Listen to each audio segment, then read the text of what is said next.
तो आप सबको मैं अपनी इस पवित्र व्यासपीठ से निवेदन करूंगा, आप अपने घरों में बेटियों के लिए निवेदन कर रहा था कि आप गुड़हल का फूल, माता रानी को अष्टमी का व्रत, सोमवार को अष्टमी पड़ जाए तो बेल फल शंकर जी को चढ़ाना। मेरी बहनें सुन रही हैं, अपनी बेटियों को बताना, आपकी बेटियां कंप्यूटर चलाती हैं, बहुत होशियार, आजकल बेटियां हवाई जहाज उड़ा रही हैं, बहुत आगे है। लेकिन इन सबके साथ साथ बेटी धार्मिक और पारमार्थिक बेटियों का होना बहुत ज़्यादा जरूरी है, क्योंकि धरती तब ही सुरक्षित है, दुनियादारी तब चलेगी जब नारी सुरक्षित है, संपन्न है, सहज है और सुशील है। रामायण में एक चौपाई आती है, हिमाचल पर्वत ने पूछा था कि मेरी बेटी कैसी है। नारद जी ने कहा बेटियां जो होना चाहिए वही है। कहा बेटी कैसी होनी चाहिए, तो नारद जी बता रहे हैं बेटी कैसी होनी चाहिए, सुंदर सहज सुशील सयानी, सुंदर सहज सुशील सयानी, सुंदर सहज सुशील सयानी, सुंदर सहज सुशील सयानी।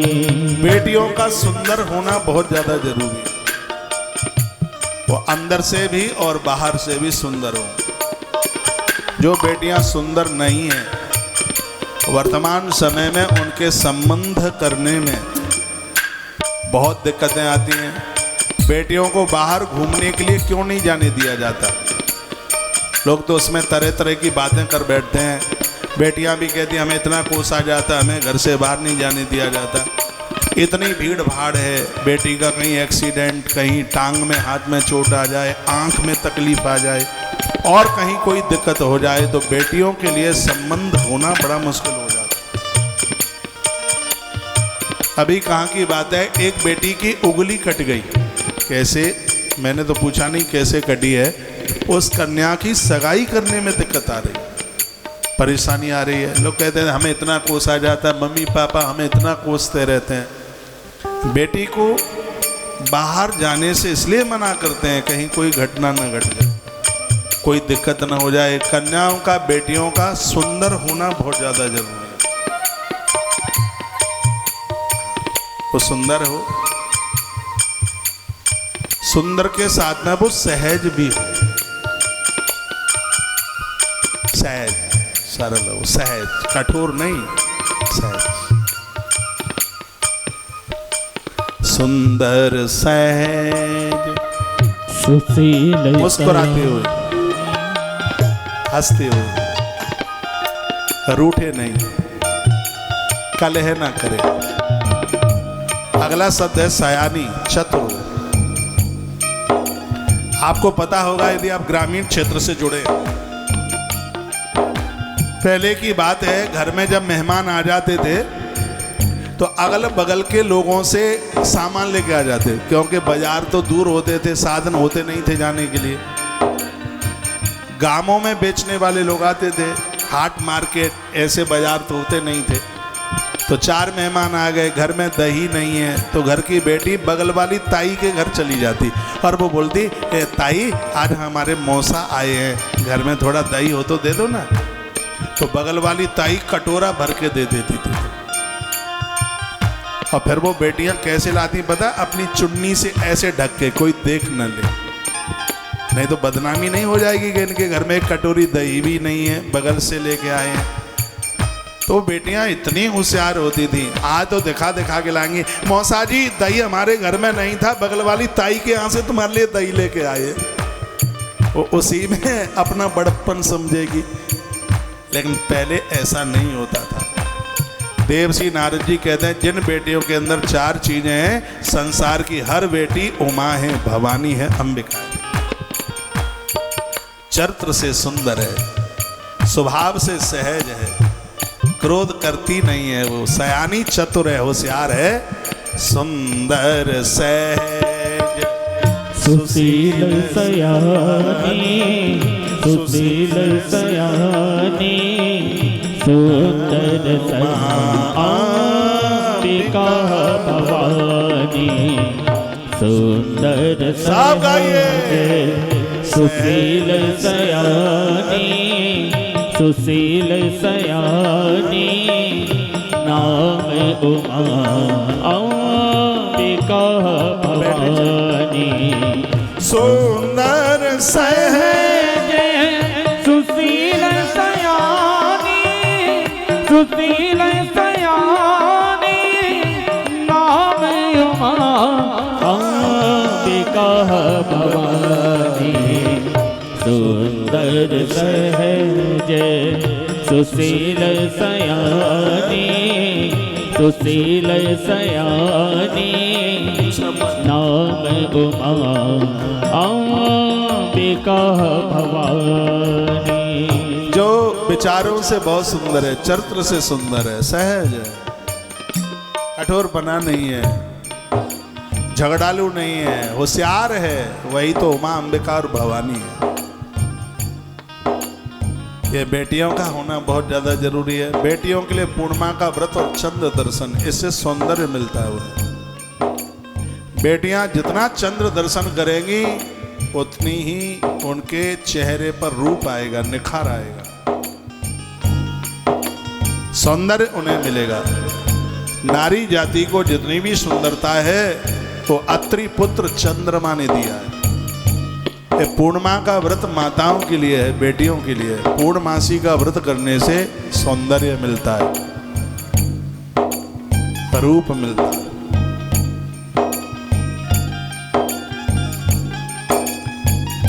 आप अपने घरों में एक सतयुगी जीवन जी सकते हैं। सूर्यास्त के बाद में बाहर मत घूमिए, ज़्यादा मत घूमिए। सुबह आप घूमने भी जाते हैं पार्क वार्क में, अपनी मान मर्यादाएं, पोशाक, सबका ध्यान रखा जाए। आजकल माताएं कपड़ा पहनती हैं ऊपर से नीचे तक झंगा झोला, सड़क भी अपने आप साफ होती है। अपना वस्त्र, रहन वसन घर में कैसा भी पहन लो, लेकिन घर से बाहर जा रहे हो तो ये पता होना चाहिए कि फलाने की बेटी और फला की पत्नी इतनी संस्कारी है। इस धरती पर बहुत माताएं ऐसी हैं, इतने बढ़िया तरह से वस्त्र पहनती हैं जिनके उदर को कोई न देख पाए। कुछ ऐसी हैं जो उदर दिखाती ही घूम रही हैं, भैया देख लो हमारा पेट।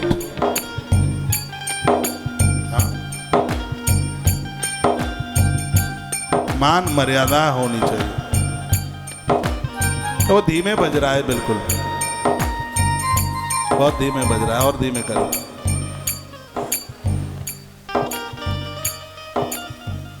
तो ये शिव महापुराण की जो कथा है अपनी गलतियों का एहसास कराती है। शिव समान दाता नहीं विपत्ति विनारन, शिव समान दाता नहीं विपत्ति निवारण। लज्जा मेरी राखियो नंदी के असवार, लज्जा मेरी राखियो नंद के असवार। शिव समान दाता नहीं विपत्ति निवारण, शिव समान दाता नहीं विपत्ति निवारण। लज्जा मेरी राखियो नंदी के असवार, लज्जा मेरी राखियो नंद के असवार। बोलिए शंकर भगवान जय हो। एक श्लोक याद कर लो और अपनी आरती में रोज बोला करो। कौन सा है आपसे आता होगा, मैं तो आपको याद दिला रहा हूँ। कर्पूर गौरव करुणावतारं संसार सारं भुजगेन्द्रहारं सदा वसन्तं हृदयारविन्दे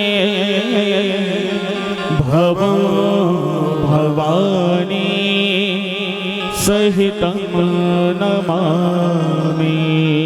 त्वमेव माता च पिता त्वमेव, त्वमेव बन्धु च सखा त्वमेव, त्वमेव विद्या द्रविणं त्वमेव, त्वमेव सर्वं मम देव देव, त्वमेव सर्वं मम देव देव।